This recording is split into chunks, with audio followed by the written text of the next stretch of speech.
बिस्मिल्लाहिर्रहमानिर्रहीम। अस्सलाम वालेकुम रहमतुल्लाहि व बरकातुहू। अगर आपको अर्जेंट पैसों की ज़रूरत आन पड़ी है, फ़ौरी पैसों की ज़रूरत आन पड़ी है, तो अल्लाह पाक का ये नाम पढ़ लीजिए। यकीन करें इसी वक्त पैसों का बंदोबस्त हो जाएगा। बेशक आज आप इसको आज़मा लें, इंशाअल्लाह आपको कामयाबी मिलेगी। अल्लाह पाक की तरफ से ऐसा इंतज़ाम होगा कि मोजज़ाती तौर पर आपको समझ नहीं आएगी कि कैसे पैसों का बंदोबस्त हो गया। इस अमल को करने से इंशाअल्लाह जो भी आपका मसला होगा, अल्लाह पाक से जितने भी पैसे आप मांगेंगे, अल्लाह पाक की गैबी मदद से आपको मिल जाएंगे।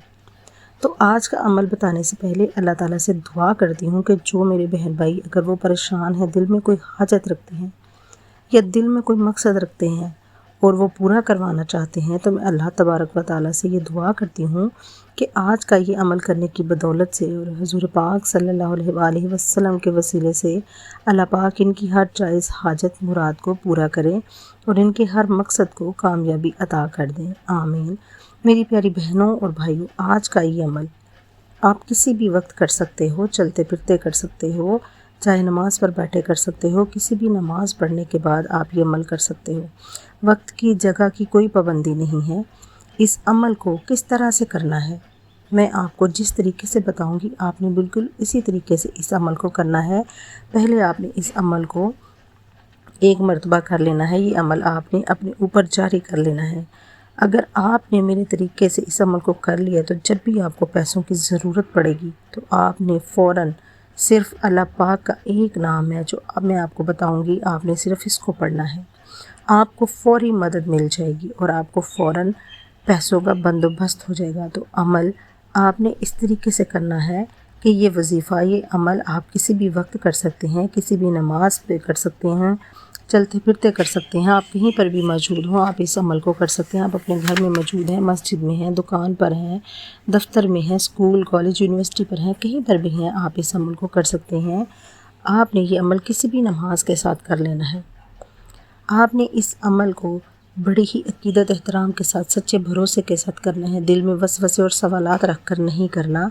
जब भी हम कोई वजीफ़ा करते हैं तो दिलों में बहुत से सवालात होते हैं, बहुत से वसवसे होते हैं, डर होता है, खौफ होता है कि ये अमल करूँगी तो पता नहीं फ़ायदा देगा या नहीं देगा, ये वजीफ़ा करूँगी या करूँगा तो पता नहीं ये मुझे फ़ायदा देगा या नहीं देगा, मुफीद होगा या नहीं, असर करेगा या नहीं करेगा। जब हम इस तरह के कई सवालात अपने दिलों में लेकर किसी भी अमल को, किसी भी वजीफ़े को करते हैं तो हमारा कोई अमल, कोई वजीफ़ा कामयाब नहीं होता और ना ही हम उनसे फैज़याब हो सकते हैं।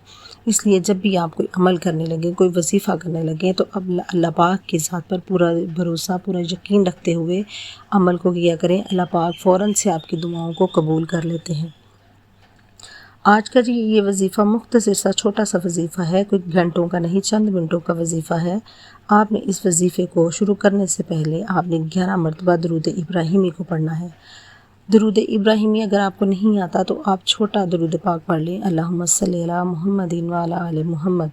आप ये भी दरूद पाक पढ़ सकते हैं। जब आप 11 मरतबा दरूद इब्राहिमी को पढ़ लें तो दरूद इब्राहिमी पढ़ने के बाद आपने 11 मरतबा सूरह फ़ातिहा को पढ़ना है, जो हम नमाज में पढ़ते हैं, अल्हम्दुलिल्लाहि रब्बिल आलमीन।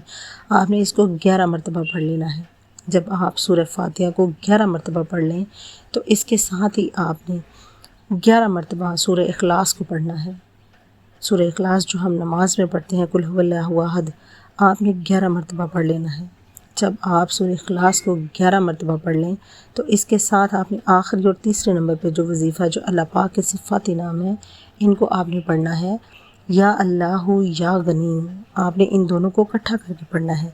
या अल्लाहु या गनीम, या अल्लाहु या गनीम, या अल्लाहु या गनीम। आपने इसको 101 मरतबा पढ़ना है, यानी एक तस्बीह पढ़नी है। आपने जब एक तस्बीह पढ़ लेनी है तो आपने फिर से वही जो आगाज़ में आपने दरूद पाक पढ़ा था, वही दरूद पाक आपने 11 मरतबा दोबारा से पढ़ लेना है। जब आप दरूद पाक पढ़ लें तो आप अल्लाह ताला से इस तरह दुआ मांगे, ऐ अल्लाह पाक मुझे कभी पैसों की कमी ना होने देना। जब भी मुझे पैसों की ज़रूरत हो, मेरे अल्लाह मेरी फ़ौरी मदद कर देना, मेरी जो भी मुश्किलात हों इनको दूर कर देना। और अल्लाह तबारक व तआला से आपने ऐसे दुआ मांगनी है, आपने अल्लाह पाक से ऐसे दौलत मांगनी है जो दौलत नफ़ा बख्श हो, यानी जिसमें बरकत हो। آپ نے ایسی اللہ پاک سے دولت مانگنی ہے، اور پھر آپ نے جو ہے اللہ پاک سے گڑ گڑا کے رو کے دعا کرنی ہے کہ آپ نے جو عمل کیا ہے، آپ نے جو وظیفہ پڑھا ہے، آپ اس کی بدولت آپ کے رزق میں اللہ تعالیٰ برکت ڈال دے، اور آپ کو جو اللہ پاک رزق دے، آپ کو جو دولت دے، وہ نفع بخش ہو، منافع بخش ہو، اس میں خیر و برکت ہو۔ آپ نے پورے یقین کے ساتھ اس عمل کو کرنا ہے، دل میں اپنی ہر حاجت، ہر مقصد کو رکھ کر آپ نے اللہ پاک کے سامنے جھولی اٹھا کر دعا مانگنی ہے۔ انشاءاللہ اللہ پاک آپ کے ہر مقصد کو، ہر دعا کو کامیاب کر دیں گے۔